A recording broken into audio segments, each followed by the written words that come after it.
Hey guys, my name's Mick Brandon. I'm here at NAMM 2015 live in the Dean Markley Booth with the one and only Lita Ford. Thank you, thank you. How long have you been here? Have you just walked in the door or have you had the time to spend here at NAMM? No, I walked in the door, went pee, and then I came up here, we were grabbed just a talking drink. about how busy it is in the parking. It's pretty crazy, right? It's crazy. All right, so I want to get straight into it.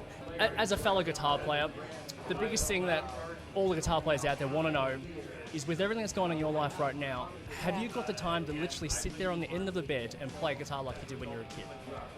You know, I think about that all the time. I think about when I used to just sit and play and not have to worry about anything except school. Right.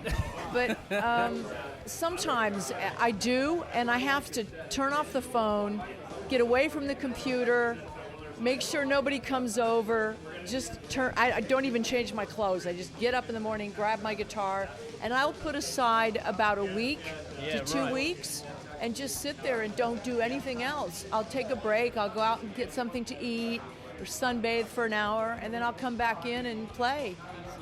I guess that leads me to the next thing is, you know, when you were a kid playing guitar at such a young age for you, what were you going through? Like, how were your ways of practicing? Were you learning modes, scales? Were you learning by the ear? Or I know for me, it was pretty much learning with sheet music and being drilled, you know, learning theory, which I hated. But what was it like for you? Yeah.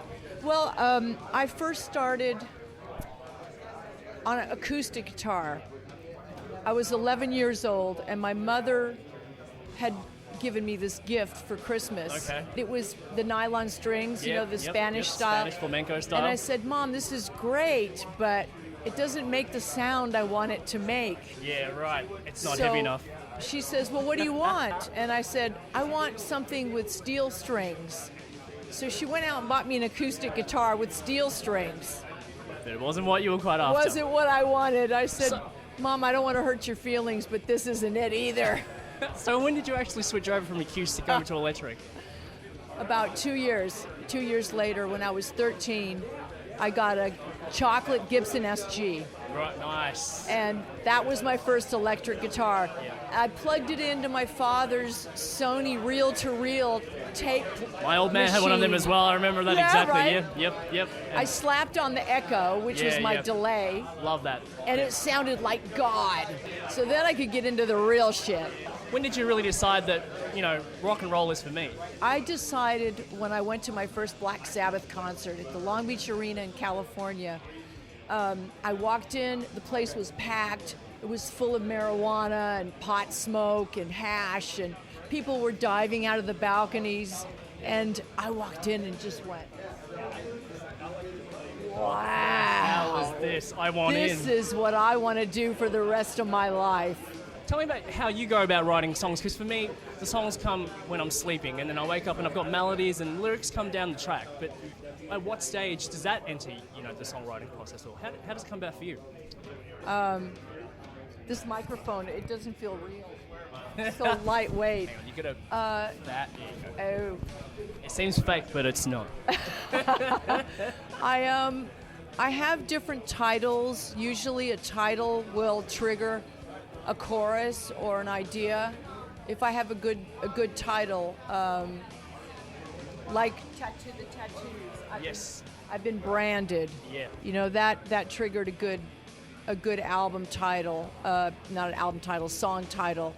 Living Like a Runaway was a good album title. And that triggered a good song. So I build my songs around titles. It's really interesting to get in the headspace of other artists, particularly ones that you've inspired by, because sure. Yeah, well, it varies. I mean, it's not always, and if it's in your dreams, I wake up and I forget them, you know? I wake up and I'm like, I'm going to write this down, but I never do. You never do. Never do, but it comes back. Then you go look for it and you don't know what you did. Yeah, exactly. I hate that. Yeah, it's a pain in the butt, because you know you're onto something really good, Yeah. right? How long have you been associated with Dean Markley? What do they mean to you, and how did you how did that relationship come about? Oh, I've been with Dean Markley for almost 3 years now. I just love their assortment of different types of strings that they have. Absolutely, I agree. The acoustic strings are awesome. And now I have the signature, my own signature model.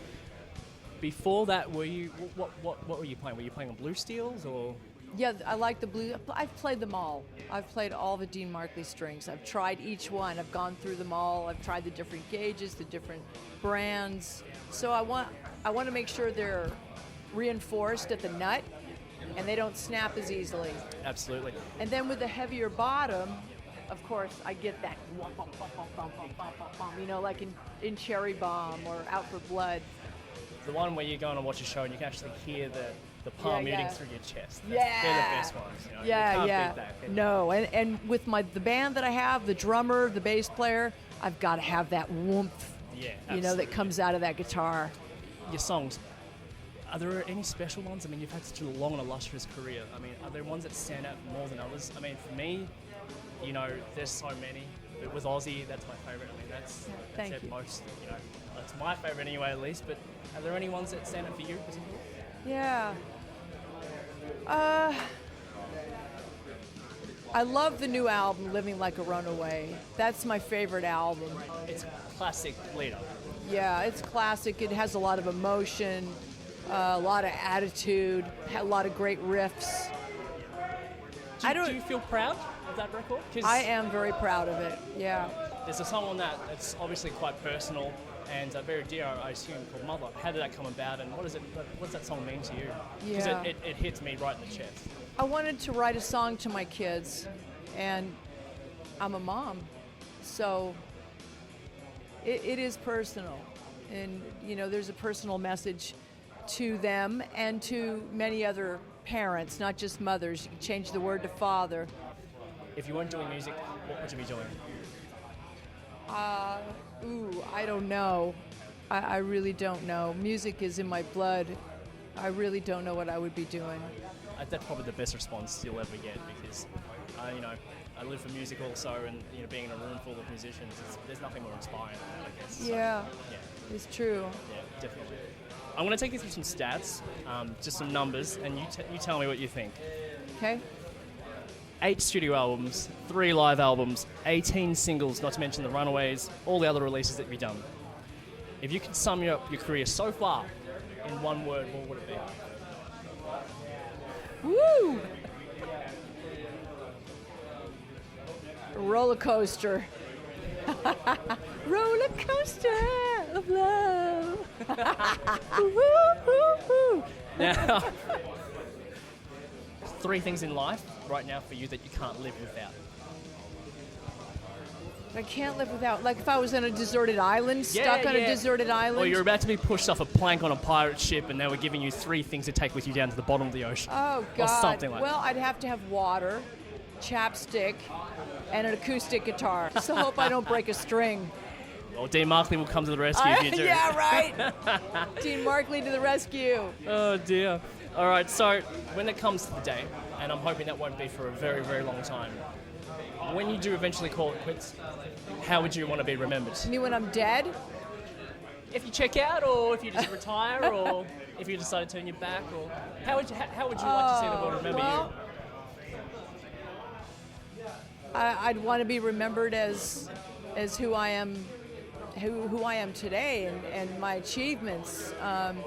You know, I've carved a path, and I want to be remembered for that path, for women, for helping women in rock, and for helping other musicians, younger bands get started. So I can honestly go to my grave and say that I've left my mark on this world. Absolutely. Look, I have no doubt in my mind at all. And thank you for inspiring others, inspiring myself and my band and our own journey as well, and being a part of everything here. And thank you so much for being part of NAMM 2015 at the Dean Markley Booth. And my pleasure. It's lovely to see you, and lovely to meet you as well. Thank you so much for your time. Thank you, Mick. No problem. There we have it, guys. Lita Ford here at NAMM 2015 and Dean Markley Booth. We'll catch you later.